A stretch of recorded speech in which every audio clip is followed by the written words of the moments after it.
December 1978, just after Christmas. In Oxford, Ohio, a quiet college town, a terrible secret was about to unravel. Bob Young returned to the apartment he shared with his girlfriend, Elizabeth Andes, to help her move. He expected to find her, or at least a note. Instead, the apartment was dark. An unusual silence. What he found was pure horror. A bedroom spattered with blood, a dresser overturned.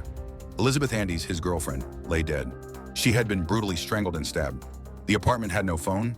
Bob had to run out into the bitter cold, desperate to call police. Police quickly arrived. Oxford hadn't seen a murder this grisly in decades.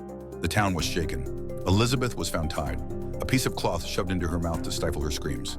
The weapon? Her own sewing shears. Found wrapped in a sweater nearby.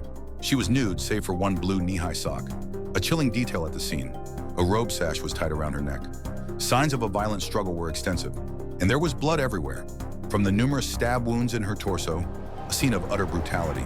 Within just 15 hours, police were certain they had their man. Their focus narrowed quickly. Bob Young, Elizabeth's boyfriend of 3 years, an enviable couple to most friends. Young was taken for a polygraph test, told he failed, and pressured into signing a confession he would immediately recant. His attorney quickly spotted glaring inconsistencies. Details in the confession didn't match the physical evidence at the crime scene. It simply didn't add up. Despite the holes, police remained certain. Young was arrested and taken to trial. Yet after hearing the evidence, the jury sided with Young. He was acquitted. Elizabeth's family, desperate, filed a wrongful death suit in civil court against Young. Even with a lower burden of proof, the jury once again sided with Young. He was cleared. Decades later, reporters Amber Hunt and Amanda Rossman brought Elizabeth's case to light in their podcast, Accused. They found the police's unyielding focus on Young had tragically prevented a proper investigation. The case was logged as closed, not entered into unsolved databases. Evidence was misplaced. Other leads were ignored, like Elizabeth's boss, Robert Buzz Call, who called police. Call claimed Elizabeth had invited him over the night before she died, a thing her friends said she never did. Her co-workers called him creepy and said he had an unwelcome crush on Elizabeth. There was also the apartment's maintenance man. Elizabeth had reported him leaving her door unlocked that very day, and an old high school flame, who also harbored a persistent crush on her. Finally, a bizarre encounter with a man named Boyd Glasscock.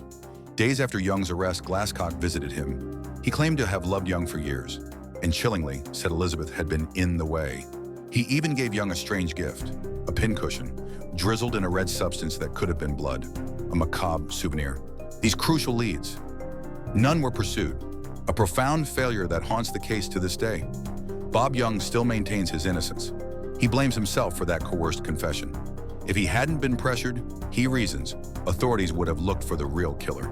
The question Elizabeth Andes' father blurted out in court still echoes, "Then who killed my daughter?" Decades have passed.